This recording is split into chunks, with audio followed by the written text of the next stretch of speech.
The International Newsnet World Report is a national television news show available in more than 30 million homes. We broadcast daily real news the networks won't tell you. We are solely viewer-supported. That means you. You can donate at our website, INNWorldReport.net. We hope you find the following interview informative and helpful. We're joining the INN studio with San Francisco Bay architect Richard Gage, AIA. Richard is the founding member of Architects and Engineers for 9/11 Truth. Welcome to INN, Richard. Thank you, Lenny. Great to be here. Richard, we've heard that you've been giving presentations to different groups around the country about evidence about the collapse of the Twin Towers in Building 7.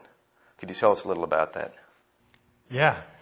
My goal is, as the founder of Architects and Engineers for 9/11 Truth, is to reach every architect and engineer in the San Francisco Bay Area, where I'm from, and then beyond that. And in fact, we now have over 160 architects and engineers who are demanding of Congress a new investigation into the collapses of the three high-rise buildings on 9/11. Building 7, a 47-story building not hit by an airplane, and the World Trade Center 1 and 2. Are you attempting to convince people that the official story is completely false or that there are just errors in it? You want a new investigation, but what are the points that you're trying to make within your presentation?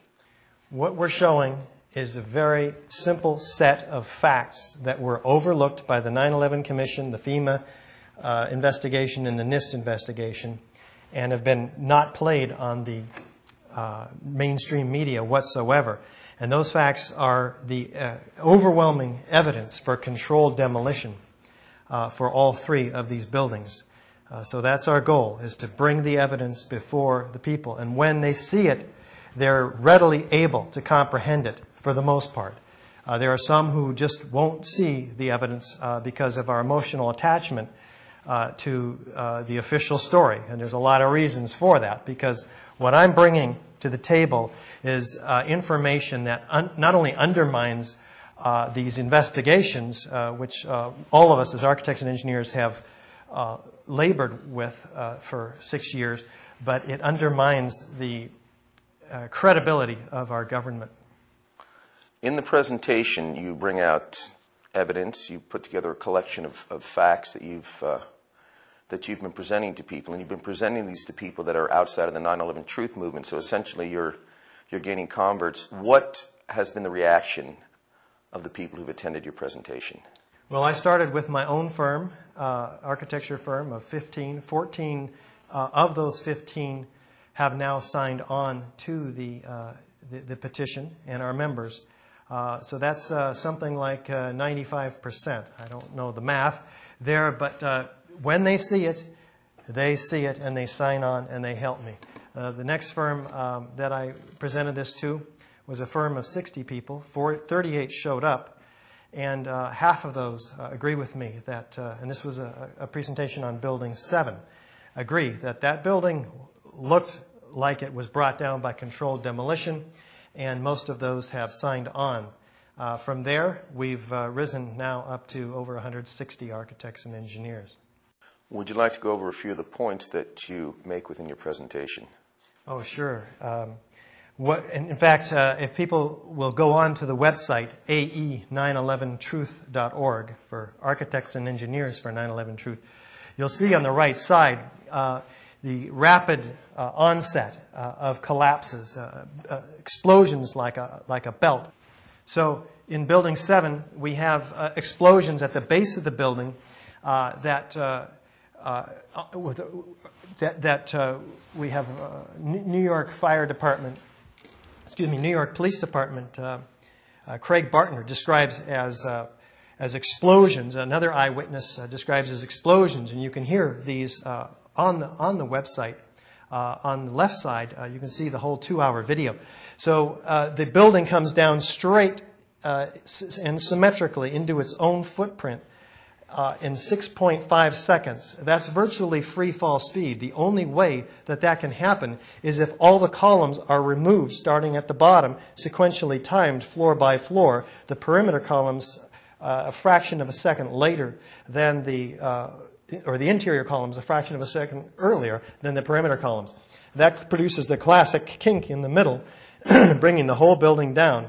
And most of us have seen classic controlled demolitions. So when we see Building 7, which we have not seen in the media hardly at all, in fact, it wasn't even mentioned in the 9/11 Commission, we're readily able to comprehend that, yeah, that's a controlled demolition. How else can a building come down? After all, it wasn't hit by an airplane. Well, Richard, let me interrupt you. Manuel Garcia from Livermore Labs makes the point that there were 3 trusses and that there was a very intense fire around floors 7 and floors 12 on Building 7 that weakened the center truss and that caused the center to cave in, appearing like a controlled demolition. Has anyone in your group seen blueprints for Building 7 or analyzed the possibility that because of the odd structure of Building 7 that a truss collapse, the center truss, could have caused something similar? It's an argument we've heard here on INN. Yeah. Well, there are several members who have indeed put articles on. You can see them on the left side. And that is one of them, the structure for World Trade Center 7. It was an asymmetrical design, a truss that cantilevered over the Con Ed substation. And if indeed there were fires hot enough and long enough, which did not occur at the World Trade Center 7, but let's say they did, and the supporting members of these trusses were failed due to the fatigue in the steel, you'd have the building automatically tipping over. Fires can't bring a building straight down, especially a couple of small fires, straight down into its own footprint.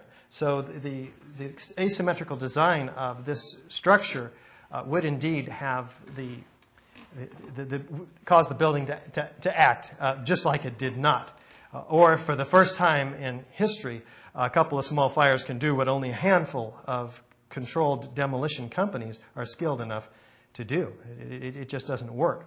In addition, we have squibs coming out of the top of World Trade Center 7. Squibs are mistimed explosions. We have the explosion starting at the bottom, which causes the building to come down. But when the building's only, 80% down, we have poof, poof, poof, poof, poof.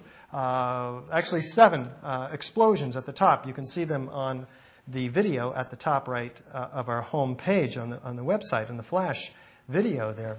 And it's direct evidence of explosions. In addition, we have molten metal found by tons of it at the bottom of World Trade Center 7, as well as 1 and 2. Where does that come from? It's not produced by typical controlled demolitions. If you want to blame the collapse of a building on fire, you wouldn't use C4 or RDX typical explosives in controlled demolition.